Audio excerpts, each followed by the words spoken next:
Ladies and gentlemen, welcome. Today is my distinct pleasure to introduce a man who is recognized. The battle of evolution is only one skirmish in a much larger war. Science simply makes no use of the hypothesis of God. Ask yourself, what has intelligent design given us? Nothing. We cannot accept intelligent design as an alternative scientific theory. They will never accept that we have a better argument. They just pester us and they waste our time.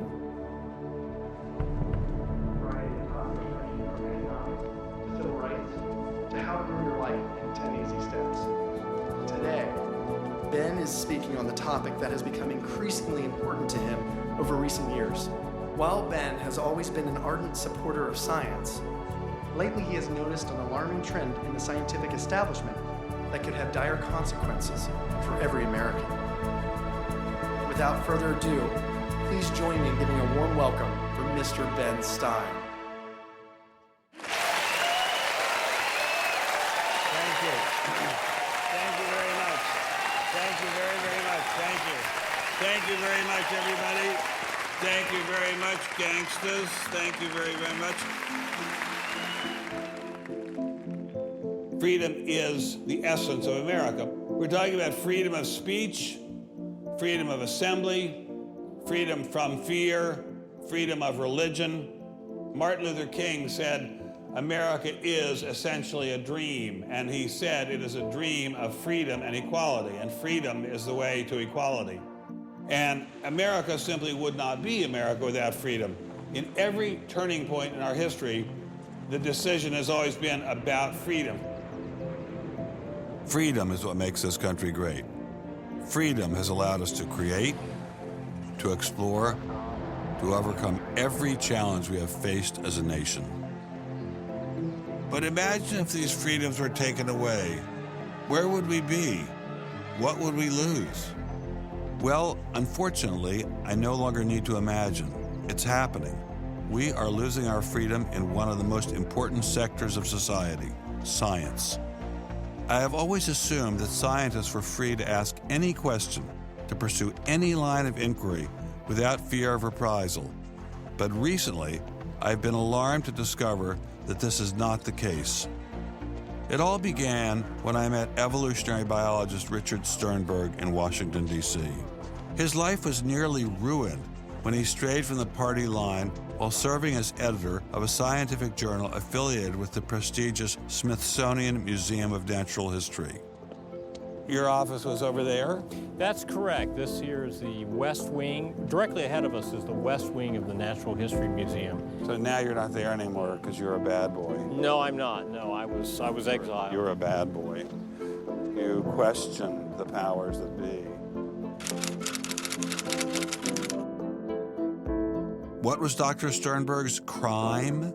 He dared to publish an article by Dr. Stephen Meyer, one of the leading lights of the intelligent design movement.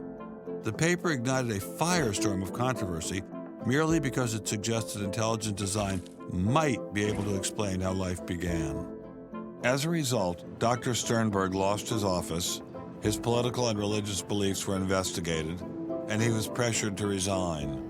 The questioning of Darwinism was a bridge too far for many.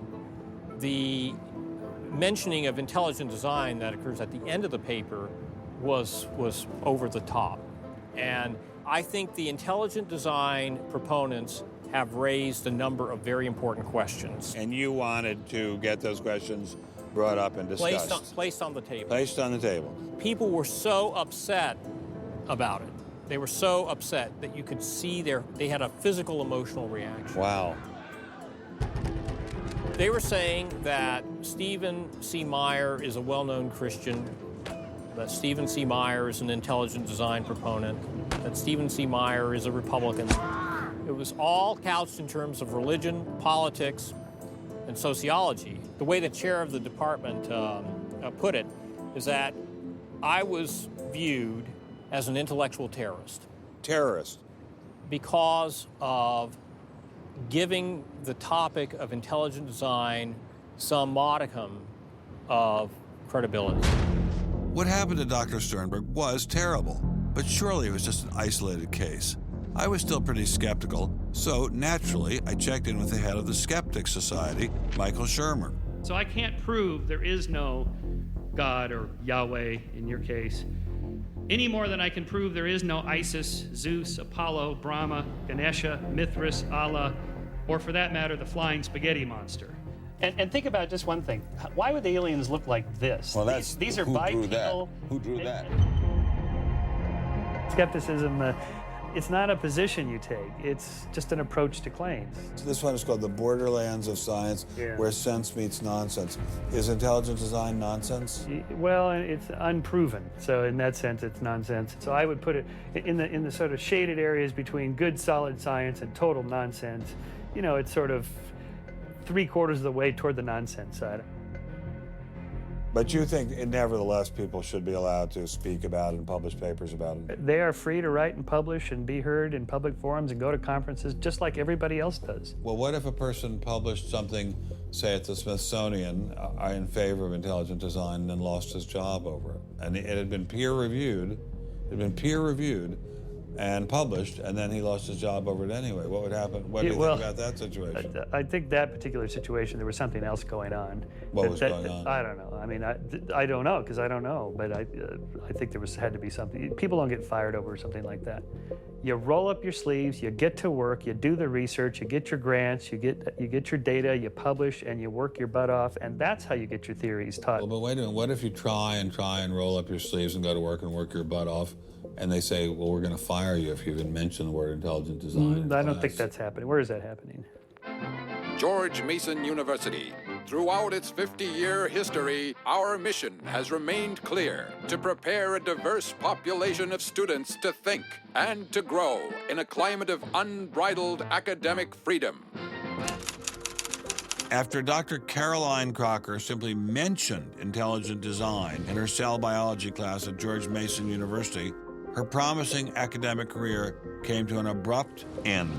My supervisor invited me into his office. He said, "I'm going to have to discipline you for teaching creationism." And I said, I mentioned intelligent design on a couple of slides, but I did not teach creationism. He said, "Nonetheless, you have to be disciplined." At the end of the semester, I lost my job. Not only did this well-loved professor lose her job at George Mason, she suddenly found herself blacklisted, unable to find a job anywhere. So whenever I interviewed for a job, I would be offered it, usually on the spot. Since this has happened, and since people can Google my name, I'm finding that when I send my credentials, I do get interviews, I get many interviews, but I never get offered a job. I don't tell them about my science sin. I was only trying to teach what the university stands for, which is academic freedom. There's nothing to be learned in neurosurgery by assuming an accidental origin for the parts of the brain that we work on. It wasn't just biologists who were feeling the Darwinist wrath. When neurosurgeon Michael Egnor wrote an essay to high school students saying doctors didn't need to study evolution in order to practice medicine, the Darwinists were quick to try and exterminate this new threat. A lot of people on a lot of blogs called me unprintable names that were printed. There are a lot of very, very nasty comments. Other people suggested that people call the university I work at and suggested perhaps it's time for me to retire. I realized when I kind of went public with my doubts about the adequacy of Darwin's theory that I would encounter criticism.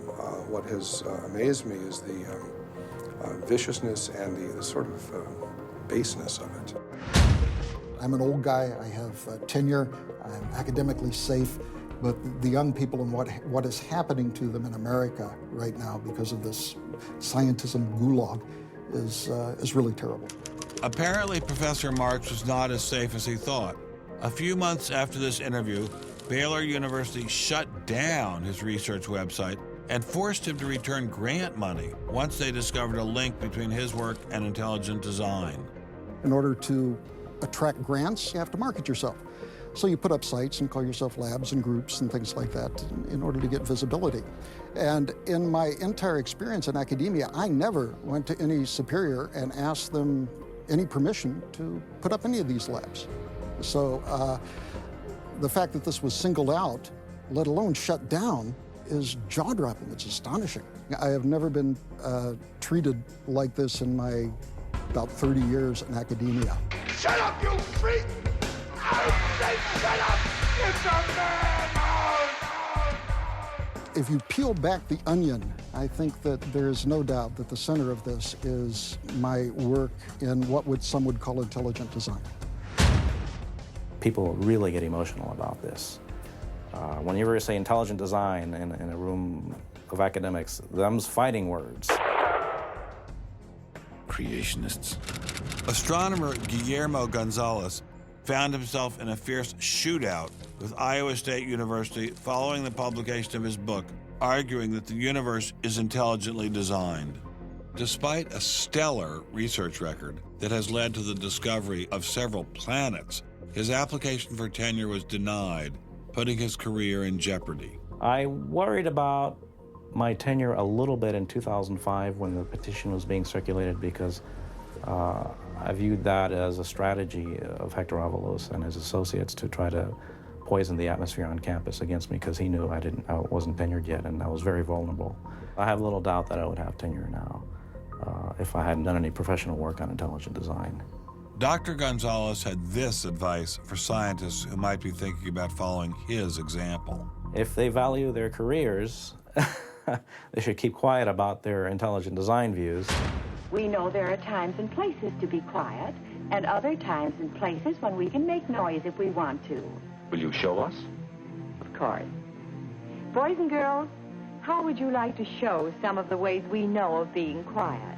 It's the kind of thing where you just learn to keep your mouth shut. In addition to those scientists who were willing to appear on camera, we encountered many more who didn't dare show their face for fear of losing their jobs. You use an intelligent design perspective to get the research done, but you're not allowed to talk about it in public. And so there is definitely incentive, if you think about it, for people to remain within the mainstream. You know, what's he up to? What is he thinking? Is he one of them? That kind of thing. If I write intelligent design, they hear creationism. They hear religious right. They hear theocracy. So it appears Mr. Shermer, the self-styled skeptic, was wrong on this one. Intelligent design was being suppressed in a systematic and ruthless fashion. But maybe intelligent design should be suppressed. I didn't like what was happening to these scientists, but on the other hand, we don't want our kids being taught that the Earth is flat or that the Holocaust never happened. It was time to ask the scientific establishment what was so bad about intelligent design. Intelligent design people are not genuine scientists. Intelligent design is a racket. It's just propaganda. The only intelligent thing about it is to have got people to call it that. It's really very stupid as well. Everybody knows science education in America is appalling.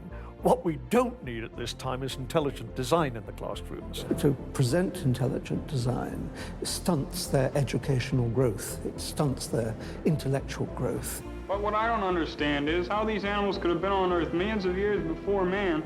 And the Bible says the whole Earth was created in only 6 days. It wasn't just the educational aspects of intelligent design that had scientists concerned. Many suspected the movement masked a much larger agenda. Intelligent design is a set of excuses to squeeze creationism into the classrooms. Get intelligent design in the schools today, and we can have school prayers tomorrow. Any other complaints? Can you imagine anything more boring? The boredom attached to ID is supreme. It is so boring that I can't even bother to think about it much anymore. It's just utterly boring. Love is in the air, everywhere I look around. Love is in the air, every sight and every sound. Love was in the air, all right, but none of it was directed toward intelligent design.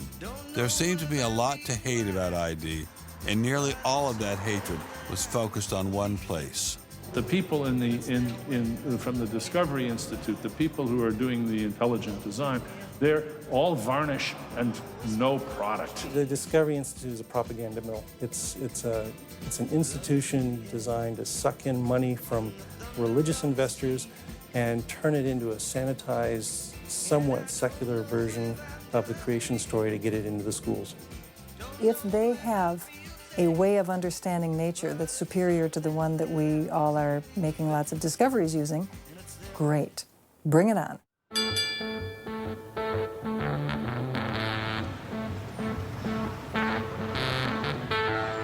We are really, really lost. I think it's on 3rd. I think it's on 3rd. I think it's down there. I have no idea where this place is.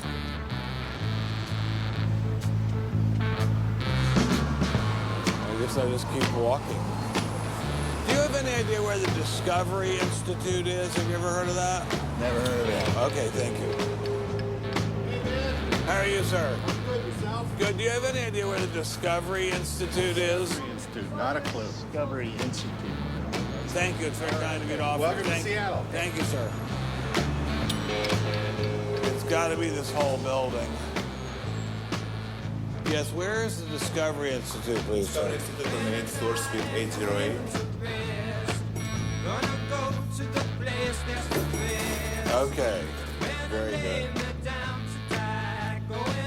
Aha! Success at last. Aha! We found you. Are you Bruce Chapman? I am. How are you? I'm Ben Stein. Well, very welcome. kind of you to have me here. Well, I'm delighted to meet you. Can I look around and see your office? Absolutely. Do you just have this floor, or do you have several other floors as well? No, this is it. This is it? You've made an awful lot of trouble for being in such a small office. I thought it was going to be like the Pentagon. We're like the little boy that said the emperor has no clothes. And he didn't have a big organization either. When you go around and raise funds, your people are not saying to you, by the way, we're going to get all these scientists out of the classroom and put Christ back in the classroom. Well, I don't know that Christ has ever been in the science classroom. This is not a religious argument. This is something that people, we have fellows who are Jewish or agnostic or various other things. There are people, there are Muslim scientists. There are people of all kinds of backgrounds who agree that Darwin's theory has failed. And so why would you bring religion into it? You don't need religion. This is a red herring, Ben. People who don't have an argument are reduced to throwing sand in your eyes. Well, if the Discovery Institute could get its wish about this subject, what would your wish be? Well, on this subject, as on others, we'd like people to be able to have a robust dialogue and even a debate where the evidence, the best evidence, but in this case, the best scientific evidence is made available to people. Well, surely no one questions there should be a debate. Oh, yes, they do. They do? They say the debate has been settled. Well, that the issue's when settled. was the debate settled? Ben, I'd like you to talk to the scientists. You don't want to get your science from me. Mr. Chapman claimed ID had nothing to do with religion. So why was my first stop Biola University, formerly known as the Bible Institute of Los Angeles? Your own personal Jesus. Someone to hear your prayers, someone who cares. Footnote in the history of science, the Your inference that own Stonehenge was caused by intelligence. personal Jesus. Remarkably stable in terms of all the knowledge. Someone to hear your prayers, someone who's there.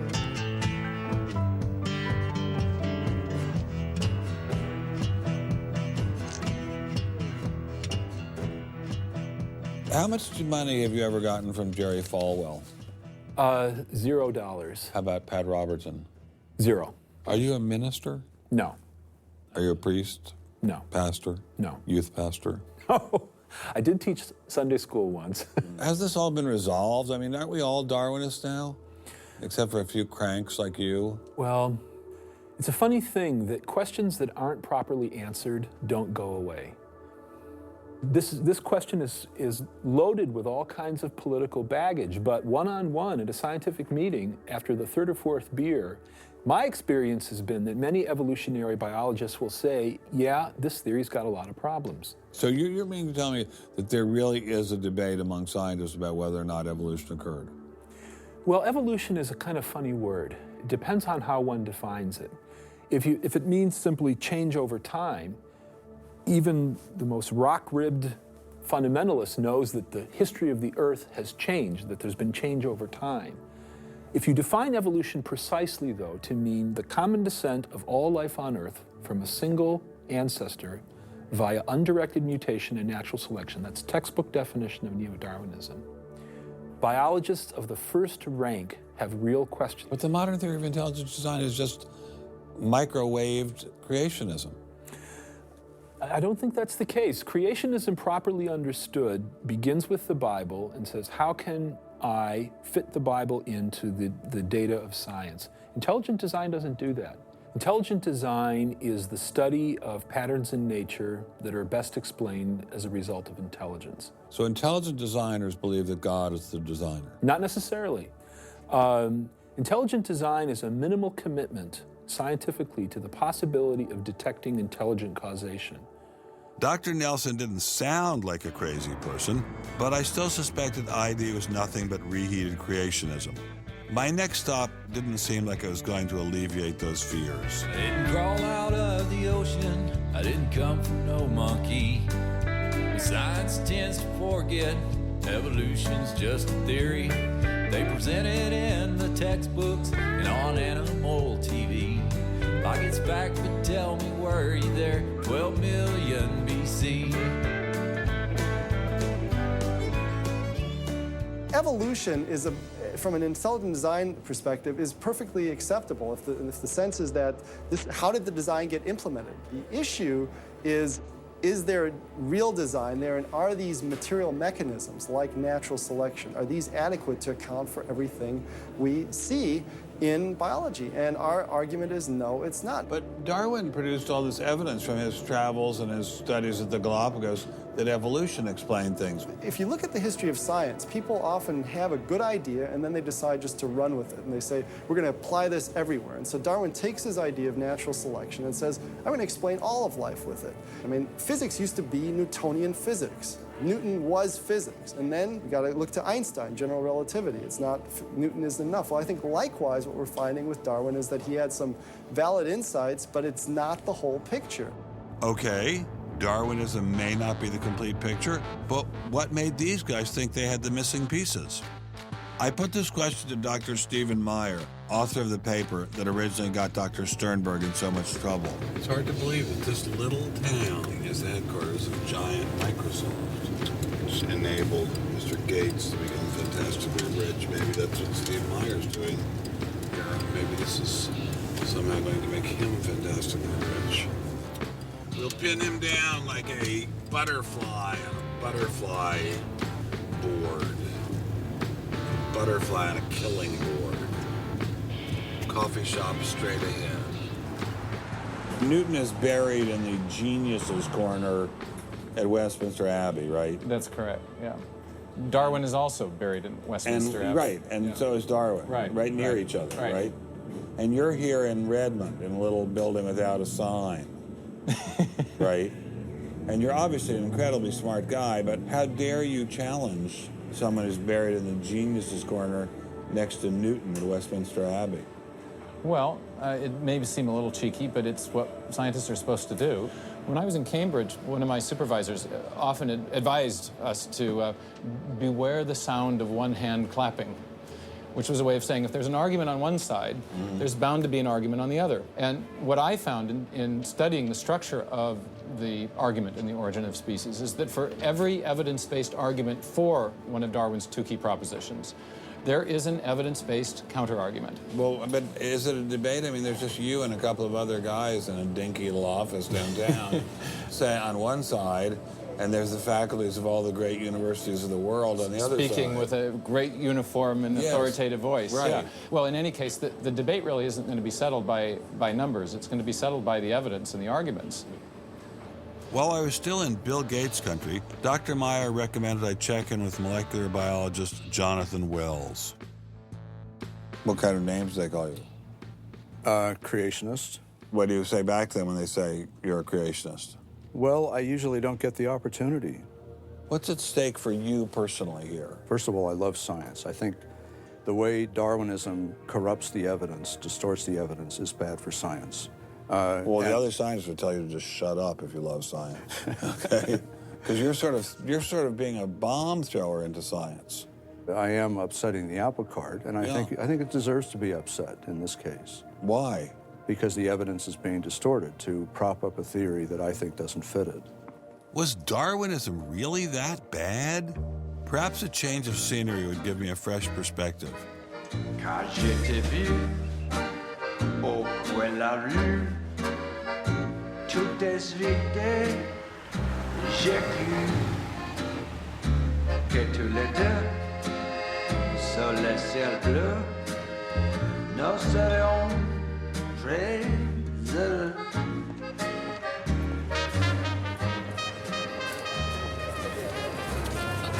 Mr. Berlinski, I assume? How are you, sir? So where are you from originally? I was born in New York. Yes. Spent 31 years in Manhattan. Yes. And I spent a lot of time in California, too. And tell me all the various universities where you studied or taught. No, I was at Princeton, then I had a professorship at Stanford, and then I left Stanford, and I taught at Rutgers. I left Rutgers, and I taught at the City College in New York. I left the City College of New York. I taught at the Baruch College. I taught at San Jose. What did you teach at Baruch College? Anything they wanted. Come on in. Thank you, monsieur. What an old building. Wow. It's the oldest in Paris. You're kidding. Merci, monsieur. Ah, je vous en prie, monsieur. Merci. Wow, this is fabulous. Let's put it this way. Before you can ask, is Darwinian theory correct or not, you have to ask the preliminary question, is it clear enough so that it could be correct? That's a very different question. One of my prevailing doctrines about Darwinian theory is, man, that thing is just a mess. It's like looking into a room full of smoke. Nothing in the theory is precisely, clearly, carefully defined or delineated. It lacks all of the rigor one expects from mathematical physics, and mathematical physics lacks all of the rigor one expects from mathematics. So we're talking about a gradual descent down the level of intelligibility until we reach evolutionary biology. We don't even know what a species is, for heaven's sakes. So his theory is smoke, but elegant smoke. There's a certain elegance to it, but you know, I think Einstein had the appropriate remark. He preferred to leave elegance to his tailor. A room full of smoke? That certainly wasn't what I was hearing from prominent Darwinists like Richard Dawkins. Evolution is a fact. It's a fact which is established as securely as essentially any other fact that we have in science. Richard Dawkins is so confident that evolution is a fact, and that therefore God doesn't exist, that he has devoted his entire life to spreading the evolution gospel. I'm an atheist with respect to the Judeo-Christian God because there is not a shred of evidence in favor of the Judeo-Christian God. It is completely right to say that since the evidence for evolution is so absolutely, totally overwhelming, nobody who looks at it could possibly doubt that if they were sane and not stupid. So the only remaining possibility is that they're ignorant, and most people who don't believe in evolution are indeed ignorant. But the people I spoke with weren't ignorant. They were highly credentialed scientists. So there had to be something else going on here. So you think the whole theory of evolution is false, or just certain parts of it? Well, again, evolution is a slippery word. I would say minor changes within species happen. But Darwin didn't write a book called How Existing Species Change Over Time. He wrote a book called The Origin of Species. He purported to show how this same process leads to new species, in fact, every species. And the evidence for that grand claim is, in my opinion, almost totally lacking. How does Darwin or Darwinism say life began? Well, he didn't know, and in fact, nobody knows. So Darwinism, strictly defined, starts after the origin of life and deals only with living things. Well, how can there be a theory about life without a theory about how life began?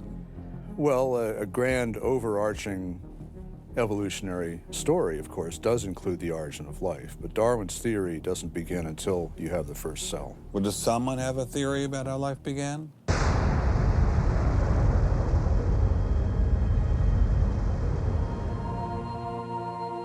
This is the story of a small planet in space called Earth. For a typical Darwinian explanation of how life originated, Dr. Wells directed me toward this documentary. The chemical elements essential for life, hydrogen, oxygen, carbon, and nitrogen, were now in place. What was needed was a way of combining them. Perhaps the energy came from lightning. Whatever it was. Excuse me? Whatever it was, energy managed to arrange these chemical ingredients in just the right way. Whatever it was? I was hoping for something a little more scientific. The most popular idea has been that life emerged spontaneously from primordial soup.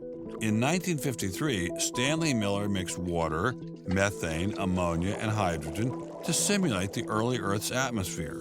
Then he ran electricity through it in an attempt to jumpstart life. It's alive! It's alive! It didn't work. While the initial results seemed promising, 50 years later, most serious scientists have abandoned this approach in favor of alternate theories. Prominent Darwinist Michael Roos attempted to explain one of them to me. He wasn't kidding. How did we get from an inorganic world to the world of the cell? Well, one popular theory is that it might have started off on the backs of crystals. My crystal ball.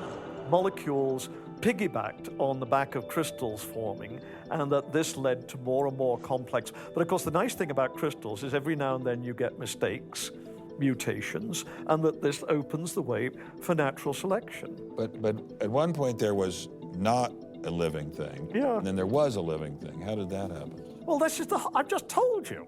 And I don't see any reason why you shouldn't go from very simple to more and more complex to more and more complex. I don't either, but I don't know how you get from mud to a living cell. That's my question. Yes, well, I've told you. I think it was on the back of crystals. On the backs of crystals. On the backs of crystals is at least one hypothesis, yes. So that's your theory, and you think that is more likely and less far-fetched than intelligent design? I think it is. I wouldn't put Ben Stein's money on Dr. Roos's joyriding crystals, but it did make me wonder, what were the chances of life arising on its own? It's been speculated that probably there would have to be a minimum of about 250 proteins to provide a minimal life function. If that's really true, then I think it's almost inconceivable that life could have happened in some simple step-by-step way. Okay, so the simplest form of life requires at least 250 proteins to function. What's so difficult about that? Welcome to the Casino of Life. Who wants to spin for a chance to win? Oh, sure. I'll give it a shot. What do I win? Take a look at this. Huh? How about the world's first single-cell organism? This perfectly aligned string of proteins could be yours. Now, take a spin.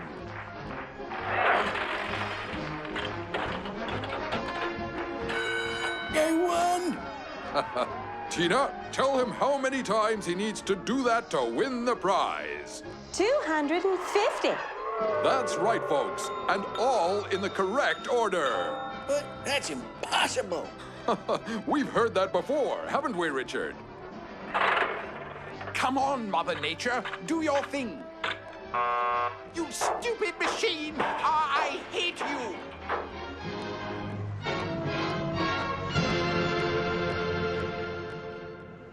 We're talking about something that's staggeringly improbable, roughly 1 in a trillion, trillion, trillion, trillion, trillion, trillion. Let all of life choose a million, a trillion, trillion. The number is essentially zero. Something has to skew nature to choose the ones that work. So, in the game of life, it looks as if the house always wins. Luckily, some serious scientific minds have figured out a way to beat the odds. Directed panspermia. When faced with the overwhelming problem of the origin of life, Nobel Prize winner Francis Crick proposed this theory, that life was seeded on Earth, which basically means aliens did it. Crystals? Aliens? I thought we were talking about science. not science fiction. We don't know what caused life to arise. Did it arise by a purely undirected process? Or did it arise by some kind of intelligent guidance or design? And the rules of science are being applied to actually foreclose one of the two possible answers to that very fundamental and basic and important question. So the rules of science say we will consider any possibility except one that is guided. Exactly. No matter how life began, on the backs of crystals or in the test tube of some intelligent designer, everyone agrees it started with a single cell. But what is a cell? Let me ask you a question. Yeah. Darwin wrote The Origin of Species in 1859, published it in 1859. He had an idea of the cell as being quite simple, correct? Yeah, everybody did. Okay. If he thought of the cell as being a Buick, what is the cell now in terms of its complexity by comparison? A galaxy. If Darwin thought a cell was, say, a mud hut, what do we now know that a cell is? More complicated than a Saturn V. So what is in a cell as far as we know now? A world that Darwin never could have imagined. I needed someone who could give me a glimpse into this world. So we went to molecular biologist Doug Axe. Think of a cell as being a nanofactory, a factory where, on a very small scale, digital instructions are being used to make the components of the factory. Here we have the famous DNA double helix. You can see the two helical strands that are intertwined and wind around each other on the outside of the molecule. This is the material that stores all of our genetic information. In higher life forms, this will be the equivalent of something like a gigabyte of information stored in the molecules that form the individual chromosomes, all packed within the nucleus, which is a tiny fraction of the entire cell size. So what does DNA do? Well, the information in DNA ends up providing the information for sequencing the amino acids to make protein. We have information in a one-dimensional form that provides the information for a three-dimensional form.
I'm finally just beginning to grasp the complexity of the cell.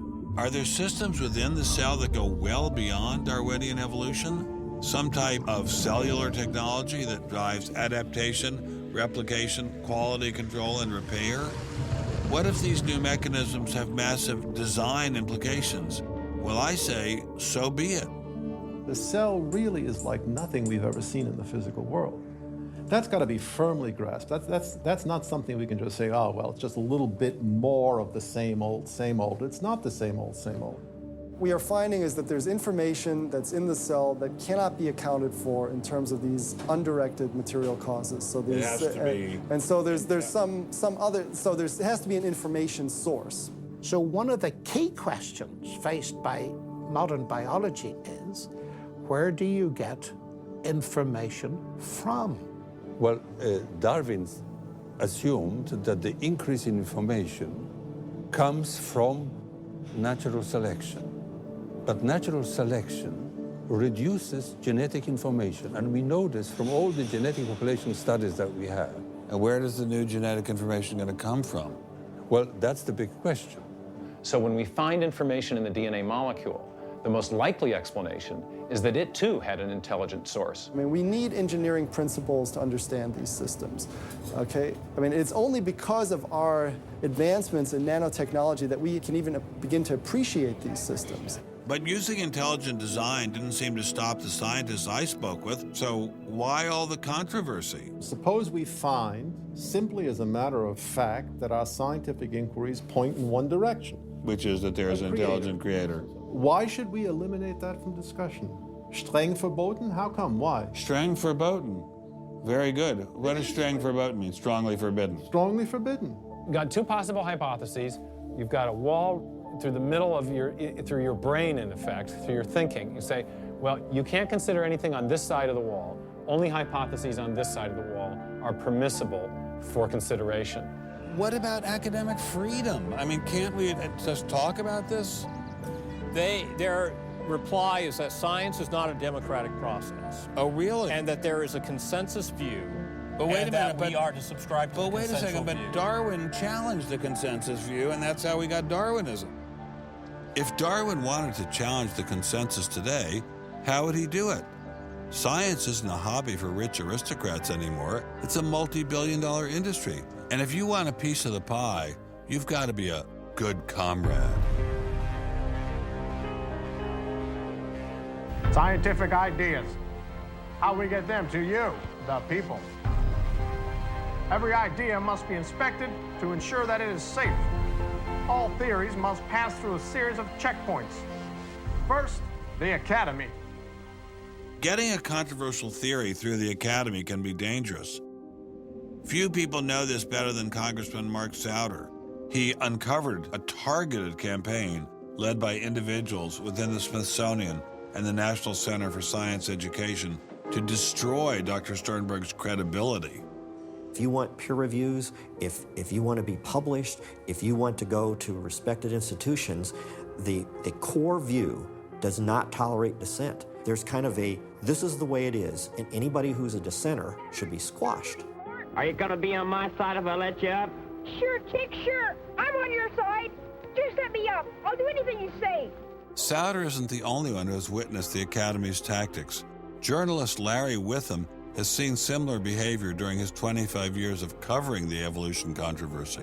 Once you're thick in science, you can't question the paradigm. But if you want to get grants, if you want to be elected to high positions, if you want to get awards as a promoter of public education of science, you can't question the paradigm.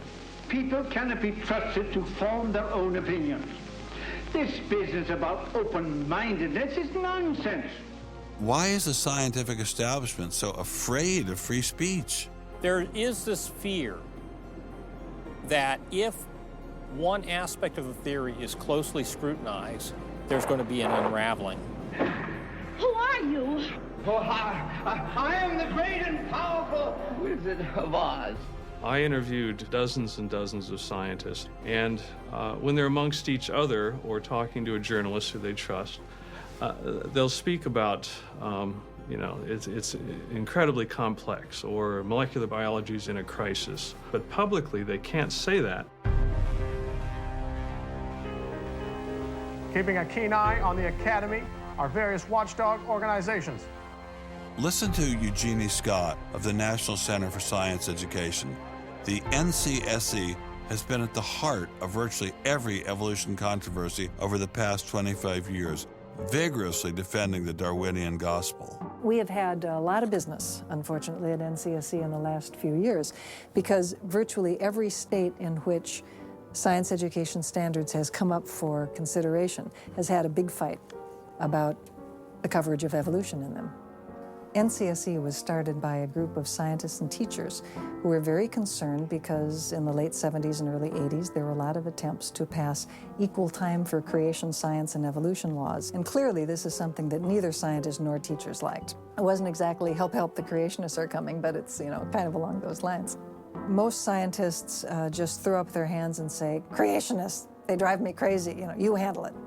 We've worked a lot with science education organizations. The most important group we work with is members of the faith community, because the best kept secret in this controversy is that Catholics and mainstream Protestants are okay on evolution. Are you sure about that, Eugenie? Liberal Christians have been fighting with conservative Christians for so long that they'll side with anybody against the fundamentalists. And Eugenie Scott says, well, welcome over. There's a kind of science defense lobby, or an evolution defense lobby in particular. They are mostly atheists, but they are desperately wanting to be friendly to mainstream, sensible religious people. And the way you do that is to tell them that there's no incompatibility between science and religion. But is there really an incompatibility? Can't we believe in God and Darwin? Implicit in most evolutionary theory is that either there's no God or God can't have any role in it. So naturally, as many evolutionists will say, it's the strongest engine for atheism. If they called me as a witness, and a lawyer said, Dr. Dawkins, has your belief in evolution, has your study of evolution turned you towards atheism? I would have to say yes. And that's the worst possible thing I could say for winning that court case. So people like me are bad news for the science lobby, the evolution lobby. By the way, I'm being a hell of a lot more frank and honest in this interview than many people in this field would be. Working hard to keep ideas in check are our friends in the media. Morning, paper. Paper, mister? The tendency of the media is to side with the establishment because they inherently agree with the establishment. Eugenie Scott, my understanding is that there is not a single peer-reviewed article out there that supports intelligent design. Am I wrong? You are not wrong. You are correct. I believe that we get coverage, but we always get coverage like we're the outsider, not like it's an even debate. But instead of merely reporting news, he analyzes it, often expressing his personal opinions. We constantly deal with reporters who refuse even to report the correct definition of intelligent design. They, over and over again, talk about life is so complex, God must have done it. Just admit it, it's religion. Very simple. You just can't, it's religion. It's a wanton distortion of our position. Study desk. I've got a hot story here. You can look at Associated Press stories, and the same sentence will appear in those stories for 10 years. Intelligent design says that life is too complex. It's called a boilerplate. And the reporter never reports anymore or gets any new ways to say it, so the public understanding never advances. But what happens if a reporter decides to take a more balanced approach to intelligent design? There might be remarkable pressure on that reporter not to side against the evolutionists. I thought I told you to kill that story. Few reporters have learned this better than author and journalist Pamela Winnick. When she refused to take sides in an article she wrote about intelligent design, the Darwinists found a new favorite target. Number one, I wasn't Christian, I was Jewish. Number two, I wasn't religious. Number three, I was not taking a position in favor of creationism. I was writing about intelligent design, and it didn't matter. After I wrote that one piece, everything I wrote on the subject was scrutinized. There were hate letters coming into the newspaper. If you give any credence to it whatsoever, which means just writing about it, you are just finished as a journalist. Other journalists we spoke with told similar stories, but didn't dare appear on camera. And now, the presses are ready to roll. When all other checkpoints fail, there is always the courts.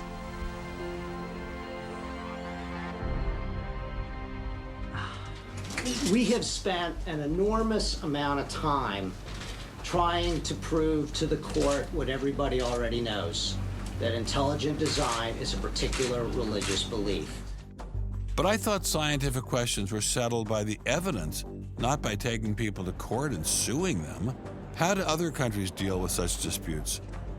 Dr. Marcy Giertuk, a population geneticist who now represents Poland in the European Parliament, was able to shed some light on this topic. The censorship of teaching criticism of evolution is and always was much stronger in, say, in your country, in the United States, than it ever was in Poland. Why?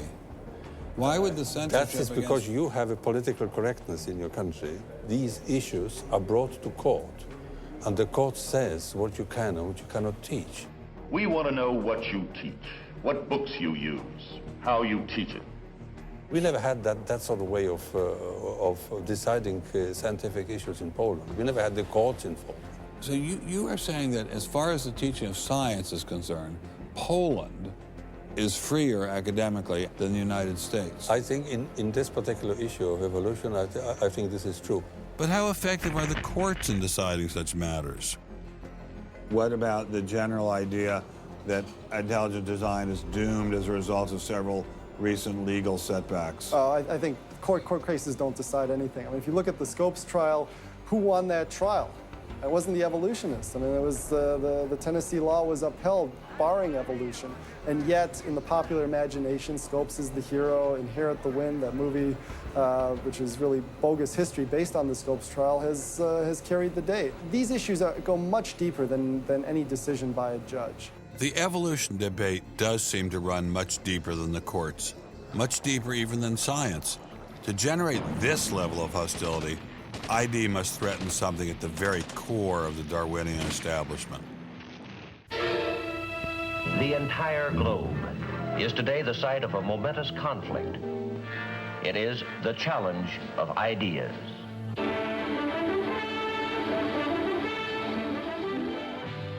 I am Edward R. Murrow. For a little while, I would like to review with you the great conflict of our times, one which demands and must get the attention and the involvement of each one of us.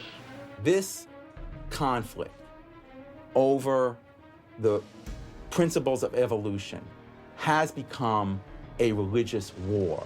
It really is no longer about scientific investigation.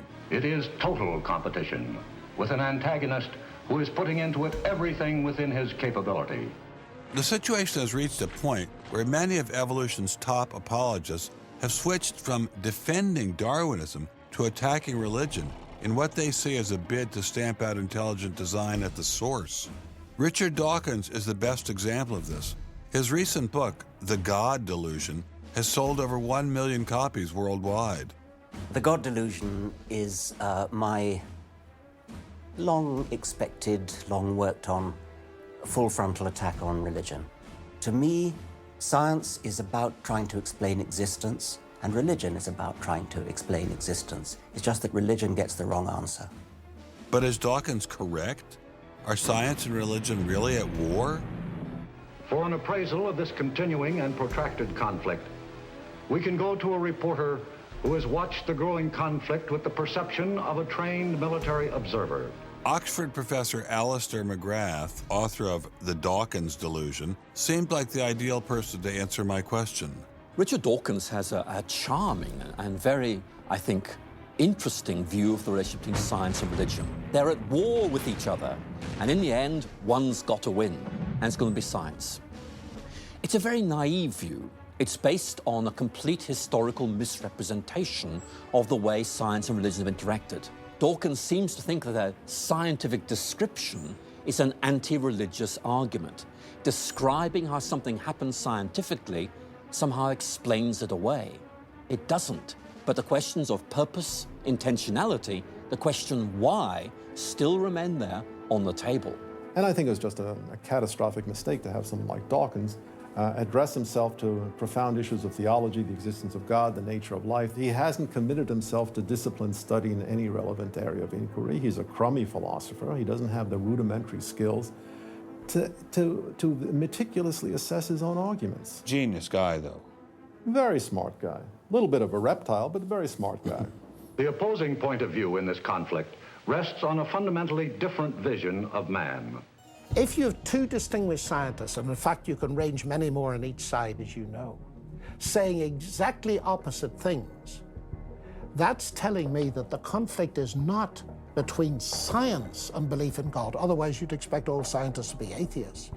But it's a worldview conflict. It's between scientists who have different worldviews. You've got two competing explanations of the evidence. One says design, one says undirected processes. Both of them have larger philosophical or religious or anti-religious implications. So you can't say that one of those two theories is scientific and the other is unscientific simply because they have implications. Both have implications. People who tell you, for example, that science tells you all you need to know about the world, or that science tells you that religion is all wrong, or science tells you there is no God, those people aren't telling you scientific things. They are saying metaphysical things, and they have to defend their positions for metaphysical reasons. What is being presented to the public is, first comes the science, and then comes the worldview. I would want to argue that that may not be the case, that it may actually be the other way around, that the worldview comes first and is influencing the interpretation of science. My deep regret is some people are so deeply entrenched in their own worldviews that they will simply not countenance alternatives.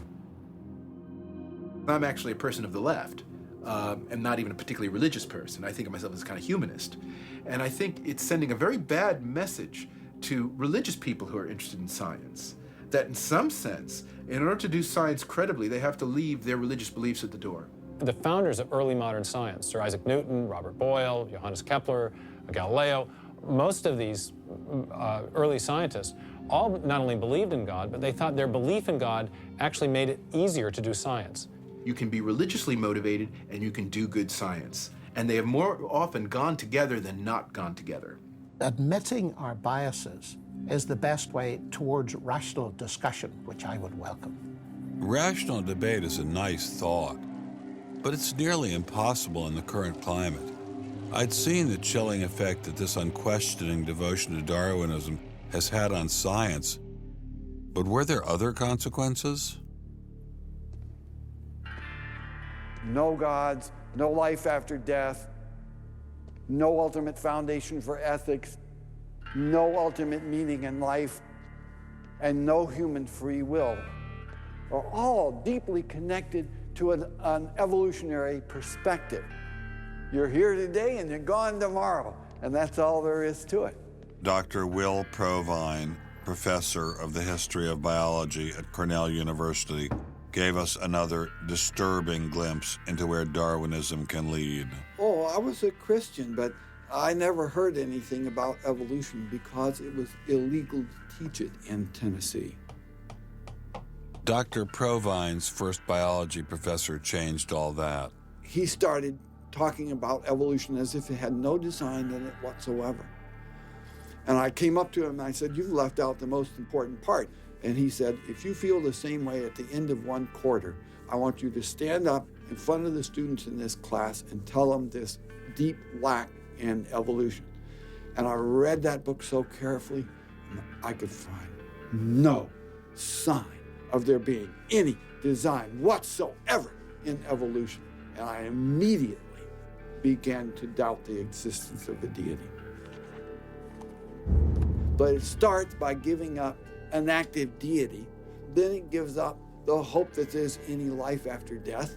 When you give those two up, the rest of it follows fairly easily. You give up the hope that there's an immanent morality. And finally, there's no human free will. If you believe in evolution, you can't hope for there being any free will. There's no hope whatsoever of there being any deep meaning in human life. We live, we die, and we're gone. We're absolutely gone when we die. Dr. Provine is no stranger to the prospect of death. Nearly a decade ago, he was diagnosed with a large brain tumor. Let's suppose my tumor comes back, as it almost certainly will. Well, I'm not going to sit around like my older brother did last year, and he was dying of ALS, Lou Gehrig's disease. He wanted desperately to die, but we couldn't help him die. I don't want to die like that. I'm going to shoot myself in the head long before then. I'm going to do something different. I hope these are empty words for my friend, Dr. Provine, because shortly after this interview was recorded, he learned his brain tumor had returned.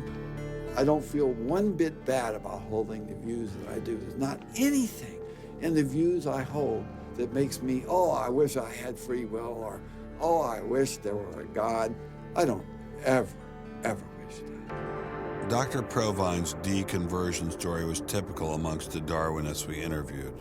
Biologist P.Z. Myers, who runs the pro-Darwin, anti-religion blog Pharyngula, says science eroded his faith as well. I never hated religion. I found religion quite comfortable, and I liked the people in it.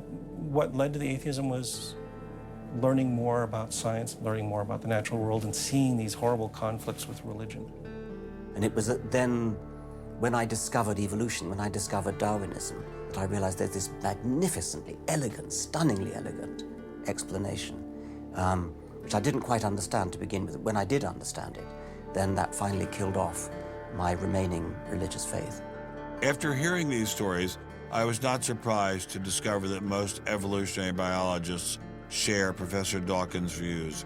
It appears Darwinism does lead to atheism, despite what Eugenie Scott would have us believe. And if you separate out the ethical message from religion, what have you got left? You got a bunch of fairy tales, right? I think that God is about as unlikely as fairies, angels, hobgoblins, etc. Religion, I mean, it's just fantasy, basically. It's completely empty of any explanatory content. And it's evil as well. Half the people in this country think that drugs is what you have to regulate to make us safer, and half the people think guns, that's what you got to regulate to make us safer. But I always think if you're going to regulate one thing that has the most potential to cause death and destruction, religion. You got to start with religion, and Religion is an idea that gives some people comfort, and we don't want to take it away from them. It's like knitting. People like to knit. You know, we're not going to take their knitting needles away. We're not going to take away their churches. But what we have to do is get it to a place where religion is treated at the level it should be treated. That is, something fun that people get together and do on the weekend and really doesn't affect their life as much as it has been so far. So, what would the world look like if Dr. Myers got his wish? Greater science literacy, which is going to lead to the erosion of religion. And then we'll get this nice positive feedback mechanism going, where as religion slowly fades away, we get more and more science to replace it. And that will displace more and more religion, which will allow more and more science in.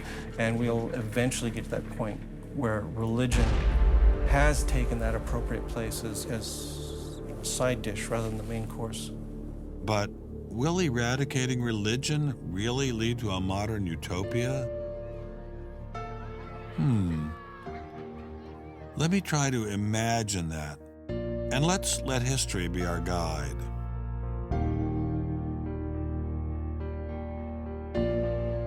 In part, I think Matthew Arnold put his hands on it when he spoke about the withdrawal of faith. There is a connection between a society that has at least a minimal commitment to certain kinds of transcendental values and what human beings permit themselves to do one to the other. That got me thinking, what other societies have used Darwinism to trump all other authorities, including religion? As a Jew, my mind leapt to one regime in particular. The connection between Hitler and Darwin is, of course, historically a difficult connection because they were separated by a good many years. One was English, one was German. Nonetheless, if you open Mein Kampf and read it, especially if you can read it in German, the correspondence between Darwinian ideas and Nazi ideas just leaps from the page. Of course, you have to add every historical caution. Not everyone who read Darwin became a Nazi. Obviously not. No one is making that case. Darwinism is not a sufficient condition for a phenomenon like Nazism, but I think it's certainly a necessary one. This was a connection I had to explore personally.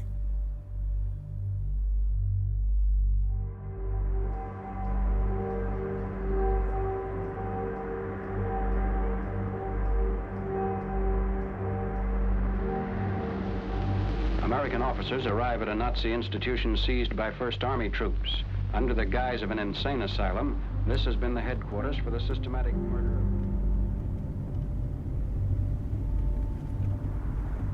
So what is this place? During the Second World War, 15,000 people were killed here. Why were they killed? They were killed because they were people with handicaps, Why kill them? What's the point of killing them? People who were not able to work, people who were not able to live by themselves, that they were useless eaters. Useless eaters. And life unworthy of living. This idea grew up in the 20s. So long before National Socialism, biologists, anthropologists, they thought that maybe mankind could, or the government could interfere into the growth of the population. I see. And they had the utopia that they would have a society without illness and without handicap. Alles Lebensschwache geht in der Natur unfehlbar zugrunde. Wir Menschen haben gegen dieses Gesetz der natürlichen Auslese in den letzten Jahrzehnten furchtbar gesündigt. Wir haben unwertes Leben nicht nur erhalten, wir haben ihm auch Vermehrung gewährt. Die Nachkommen dieser Kranken sahen so aus, die tiefer stehen als jedes Tier. So this was a Darwinian concept? Yes.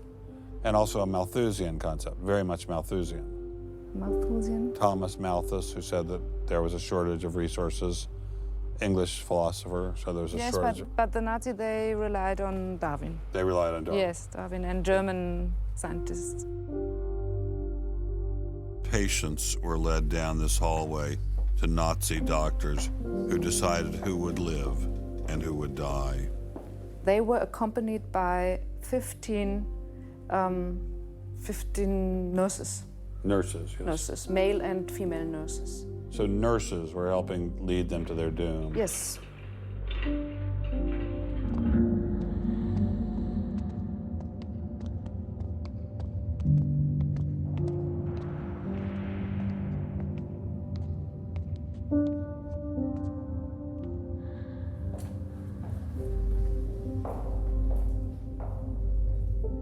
So were the prisoners told they were taking a shower? Yes, they were taking a shower, and here was 1 or 2 showers. So how many people were brought into this room? 60 to 70.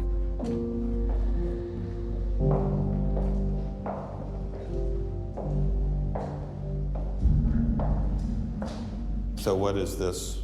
This is the dissection table. Do you ever think to yourself, the sane ones were the ones lying here having their brains removed? The insane one was Dr. Gorgas and all the other people No, did? no, I don't think that, because I think those people who killed here, they were very sane, because they had their purposes. They had purposes? Yes. I don't think they were insane.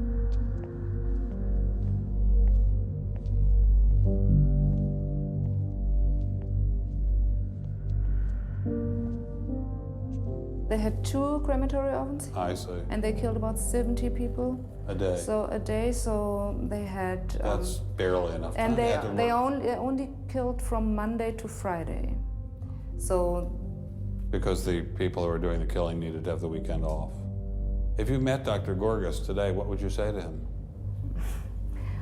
I don't know. I don't think that it's my role to tell him something. It's difficult to describe how it felt to walk through such a haunting place, to know that these cold stone and tile walls were the last things the victims of Hadamar ever saw.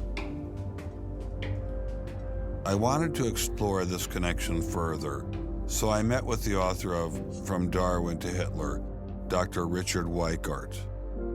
Hitler and many of the physicians that carried out this program were very fanatical Darwinists, and particularly they wanted to apply Darwinism to society. Was wir uns unter der deutschen Jugend der Zukunft wünschen, ist etwas anderes, als was die Vergangenheit sich gewünscht hat. Wir müssen einen neuen Menschen, auf das unser Volk nicht an den typischen Degenerationserscheinungen dieser neuen Zeit zugrunde geht. Many of these people in the 19-teens, 1920s, who were putting forward some of these ideas about racism were considered the leading scientists. These were Darwinists who were taken seriously by fellow academics. It's not to say that all academics believed it. These leading academics, were there any of them who were Americans?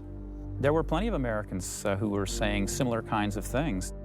Not only were Americans saying such things, they were pioneers in this fledgling science known as eugenics. They thought they could help evolution along by sterilizing the so-called feeble-minded and prohibiting them from getting married. Physicians who are aware of the history of 20th century American medicine harbor some bad feelings towards Darwinists because of eugenics. And eugenics, which was an attempt to breed human beings, it was the darkest chapter of American medicine ever. There were 50,000 people involuntarily sterilized because they were deemed unfit to breed, basically. Eugenics isn't just history. The spirit of the movement lives on today. Margaret Sanger was the head of Planned Parenthood. She was a very fanatical in her promotion of eugenics. In fact, Planned Parenthood was all about birth control for the impoverished and lower classes to try to help improve the species.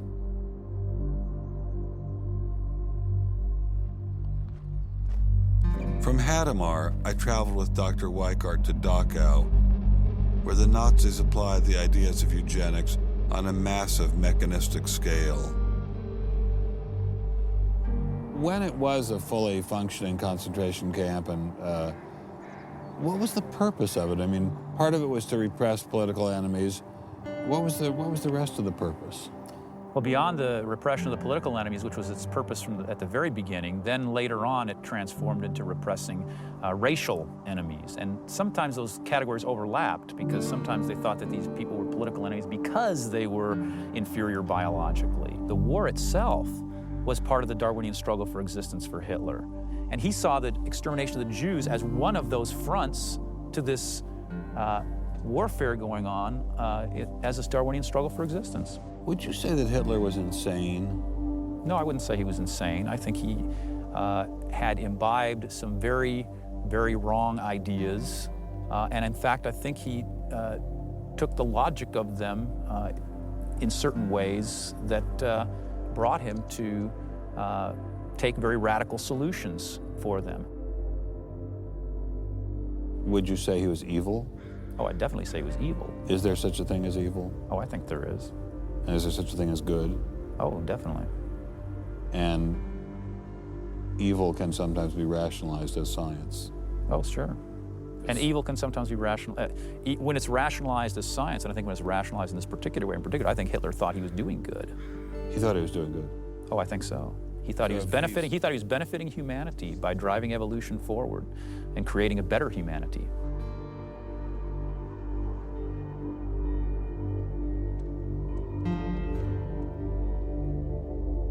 Before leaving Dachau, I stopped by the memorial commemorating the thousands of Jews who were killed there in excruciating conditions. I know that Darwinism does not automatically equate to Nazism. But if Darwinism inspired and justified such horrific events in the past, could it be used to rationalize similar initiatives today? There's a good German expression, so fängt es immer ein. I mean, it always begins in the same way. Something to remember in the context of United States discussions of euthanasia and abortion. It always begins in the same way. There seems to be an excellent argument for getting rid of useless people by killing them. Or at least it seems excellent to the people advancing the argument. It's a love affair with death and, the euthanasia and this movement going on, which I find appalling. And the idea is that, immediately rid our society of anybody who might be a drain and think of people in economic terms. And I think that's where some of the Darwin fits in, actually. It's just a devaluing of human life. First of all, if you take seriously that evolution has to do with, the transition of life forms and that life and death are just natural processes, then one gets to be liberal about abortion and euthanasia. All of those kinds of ideas seem to me follow very naturally from a Darwinian perspective, a deprivileging of human beings, basically. And I think that people who want to endorse Darwinism have to sort of take this kind of viewpoint very seriously.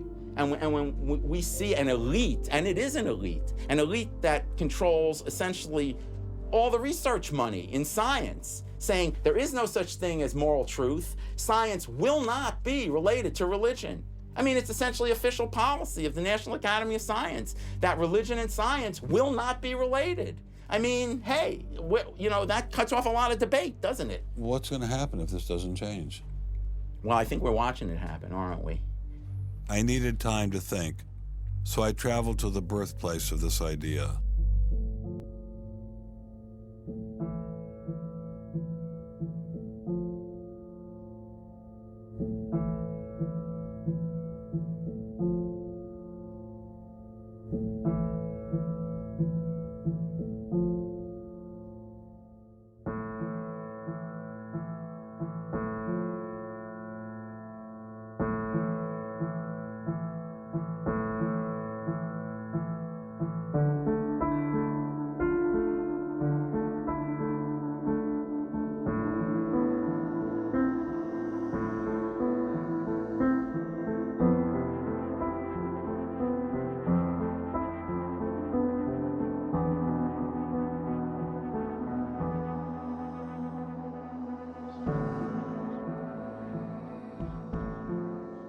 With savages, the weak in body or mind are soon eliminated.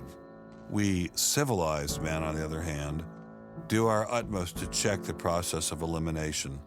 We build asylums for the imbecile, the maimed, and the sick.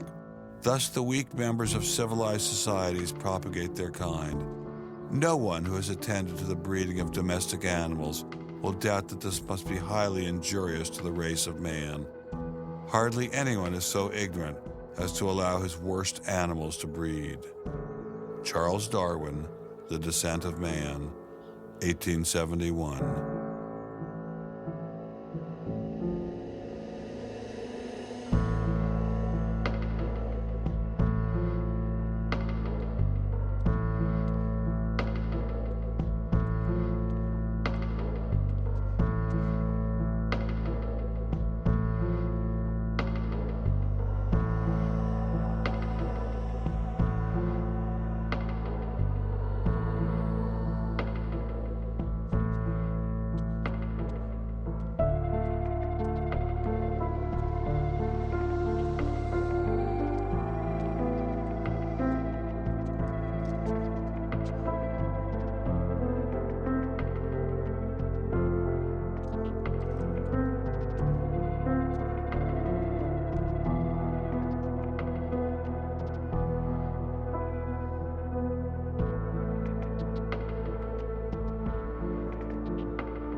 Throughout the Cold War in Germany, there was this wall erected to keep ideas out.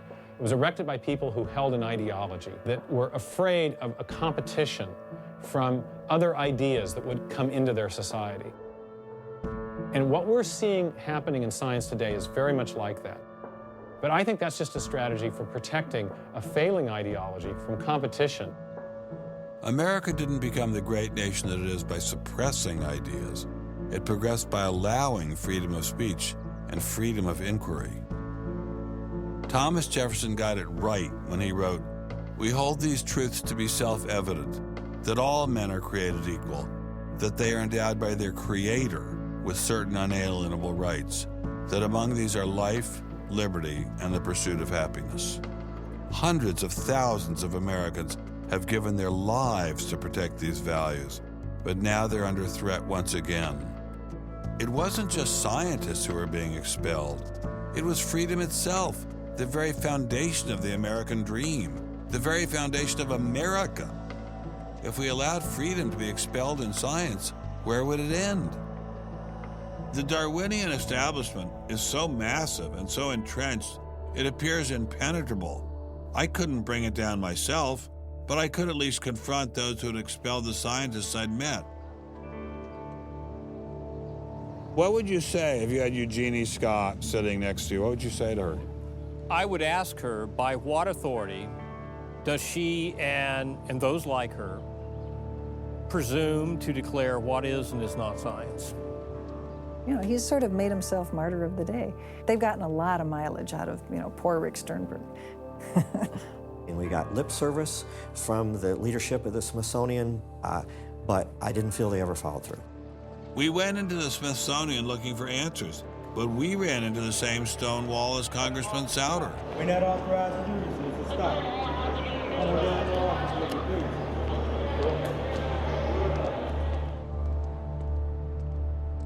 He said, nonetheless, you have to be disciplined, and I lost my job. We did get an interview with a spokesman from George Mason, but it was impossible to knock him off his script. Her contract was not renewed. It was simply not renewing her contract, which she's satisfied. Her contract was not renewed, had nothing to do with the controversy of that topic of intelligent design. I have never been treated like this in my about 30 years in academia. We received a similar reception at Baylor University.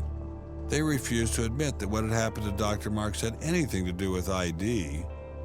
Certainly the conversations I've had, this has not, the intelligent design situation has not been the thrust of the conversation. It's a procedural issue, and that's the way we dealt with it. Funny, that's not how Dean Kelly put things in his original email to Dr. Marks.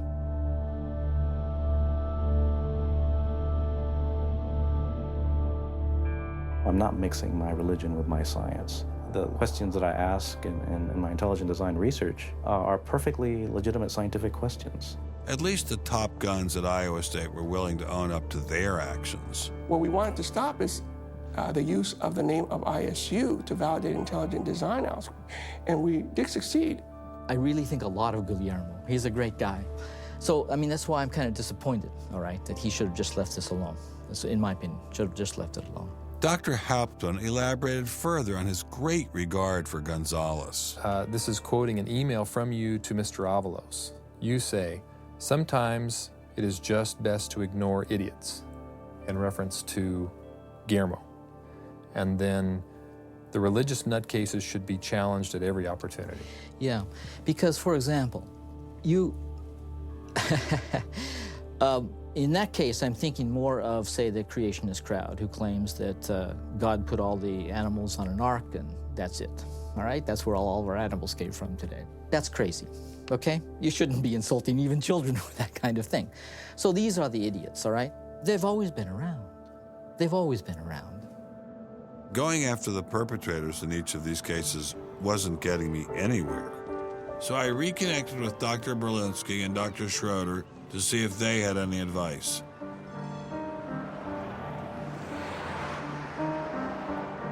There's a boundary to what science will accept right now.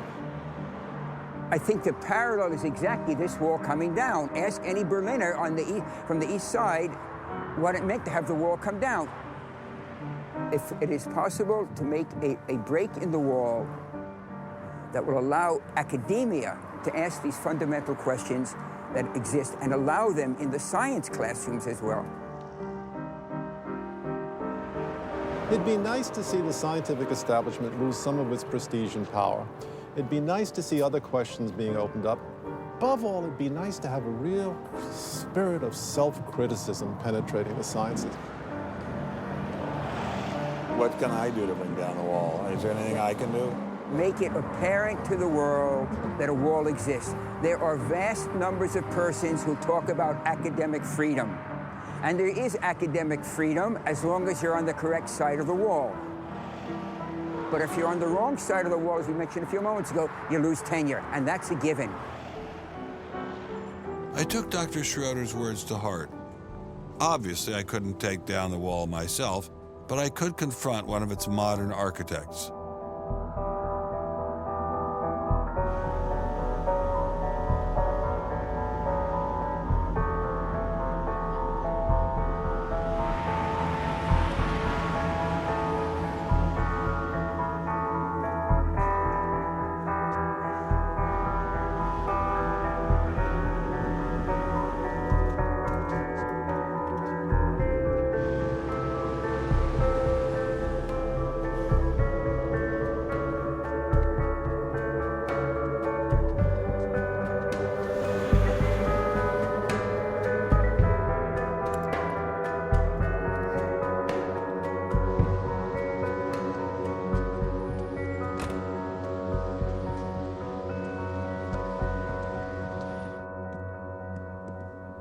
Hello, Professor Dawkins. How are you?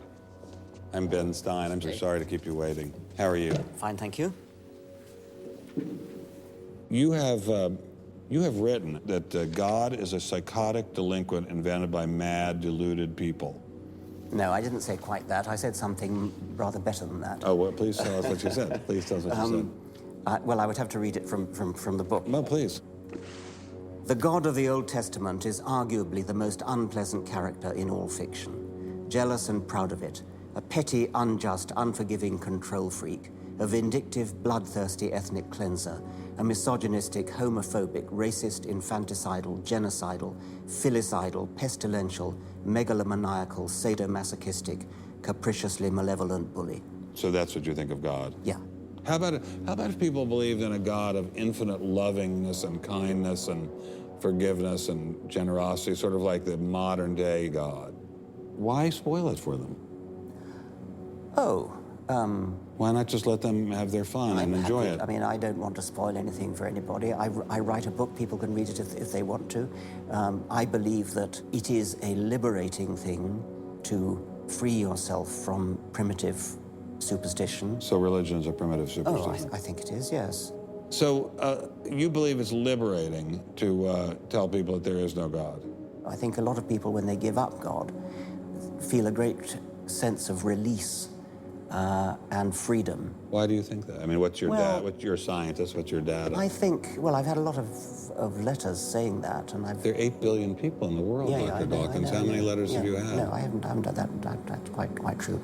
Professor Dawkins seemed so convinced that God doesn't exist that I wondered if he would be willing to put a number on it. Well, it's hard to put a figure on it, but I mean, I'd put it as something like, 99% against or something. Well, how do you know it's 99% against, say, not 97%? No, I did. You asked me to put a figure on it, and I'm not comfortable putting a figure on it. I think I just think it's very unlikely. What? But you couldn't put a number on it? No, of course not. So it could be 49%. Well, it would be. I mean, I think it's unlikely, but it's quite far from 50%. How do you know? I don't know. I mean, I put an argument in the book. Well, then who did create the heavens and the earth? Why do you use the word who? You see, you immediately beg the question by using the word who. Well, then how did it get created? Well, by a very slow process. Well, how did it start? Nobody knows how it started. We know the kind of event that it must have been. We know the sort of event that must have happened for the origin of life. What was that? It was the origin of the first self-replicating molecule. Right, and how did that happen? I told you we don't know. So you have no idea how it started? No, nor has anybody. Nor has anyone else. What do you think is the possibility that intelligent design might turn out to be the answer to some issues in genetics or in evolution? It could come about in the following way. It could be that at some earlier time, somewhere in the universe, a civilization evolved by probably some kind of Darwinian means to a very, very high level of technology and designed a form of life that they seeded onto, perhaps this planet. Now, that is a possibility and an intriguing possibility. And I suppose it's possible that you might find evidence for that if you look at the details of biochemistry, molecular biology. You might find a signature of some sort of designer. Wait a second. Richard Dawkins thought intelligent design might be a legitimate pursuit?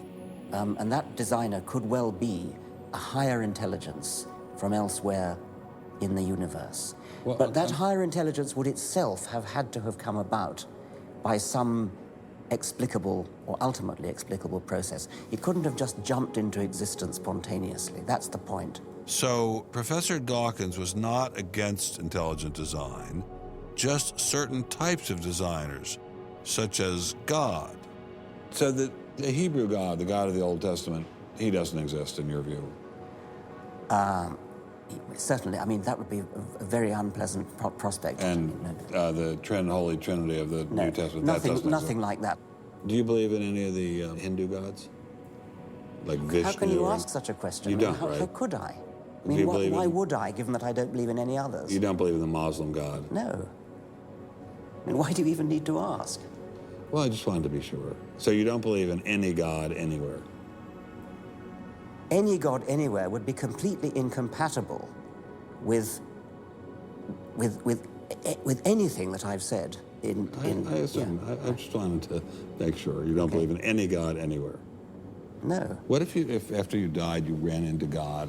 He said, "What have you been doing, Richard? I mean, what have you been doing? I've been trying to be nice to you. Yeah. I gave you a multi-million-dollar paycheck over and over again with your book, and look what you did."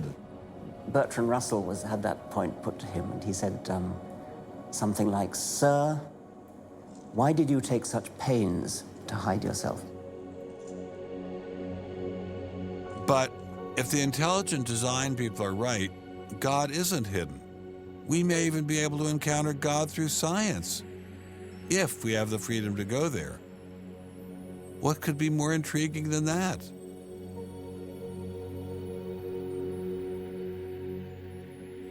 We take freedom for granted here in the United States. Freedom is what this country is all about. And a huge part of freedom is freedom of inquiry. But now, I'm sorry to say, freedom of inquiry in science is being suppressed. Behind me stands a wall that encircles the free sectors of this city, part of a vast system of barriers. There are people out there who want to keep science in a little box where it can't possibly touch a higher power, cannot possibly touch God. Those barriers cut across Germany in a gash of barbed wire, concrete, dog runs, and guard towers. If you believe in God, and you believe that there's an intrinsic order in the universe, and you believe that it's the role of science to try to pursue and understand better that order, you will be ostracized. I'm frightened by this, but I'm not going to let it stop me from investigating and from speaking. The wall cannot withstand freedom. What I'm asking for is the freedom to follow the evidence wherever it leads. My hope is that there'll be enough independent thinking scientists who don't like to be told what to think.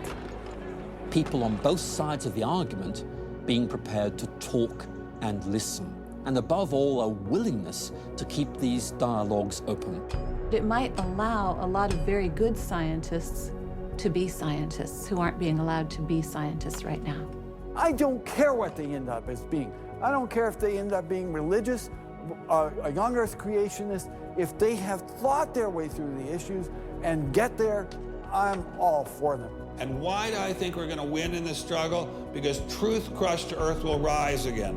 To find out what's true has a value all of its own. If it has additional good consequences, so be it. Because no lie can live forever. And I believe that science gives us one perspective on the world, and our religious insight gives us another perspective on the world. And by putting the two together, they will see more deeply and more truly. And if we will stand up for freedom, freedom is the victor. And if we all do that, we will overcome.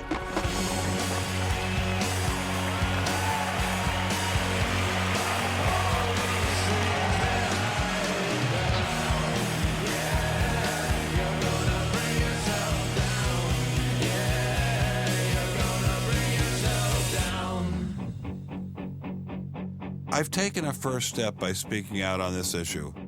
But if the wall is to come down, we all have to do our part. Some of you will pay a heavy price for speaking out. You may even lose your job. I guarantee you'll get hate email. But if you don't get involved, will anyone be left to carry on this struggle? Anyone? Anyone?